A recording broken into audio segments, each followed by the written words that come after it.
Love स्टोरीचा आत्मा हा संगीत असतो. आणि हे जे क्रॉस कल्चर आहे की महाराष्ट्रीयन आणि पंजाबी, तर ह्या दोन्ही मधल्या पंजाबी हे नवीन असलेले, आपल्यासाठी नवीन असलेल्या कल्चरचा अभ्यास करणे, त्या संस्कृतीचा अभ्यास करणे, त्यांचा लोकसंगीताचा अभ्यास करणे आणि मग त्याचा ब्लेंड मराठीशी करणे, त्यातल्या साधर्म्य असलेल्या जागा शोधून काढणे आणि त्या खुलवणे, ह्या सगळ्यासाठी या गोष्टीचा एक अभ्यास करणं गरजेचं होतं. ते मी करत असलो तर मला खूप वेळ लागला असता. तर म्हणून त्यासाठी एक, आणि दुसरी काय, एकसुरी होतं. म्हणजे एकाच, मीच कथा लिहिली आहे, मीच दिग्दर्शन करणार, मीच संगीत देणार, तर एकसुरी झालं असतं.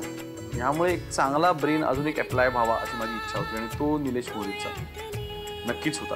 कारण निलेशची मेलडी मला प्रचंड आवडते आणि निलेशनी आज मी ज्यावेळेला विचार करतो तर खरोखर मी जरी केलं असतं तरी एवढं छान संगीत दिलं असतं का, तर मला नाही असंच उत्तर मिळतं. कारण निलेशनी जितका अभ्यास केला, म्हणजे केवळ पंजाबी म्हटल्यानंतर आजकालचं पंजाबी संगीत जे आहे धांगचिकी टांगचिकी, तर ते न ठेवता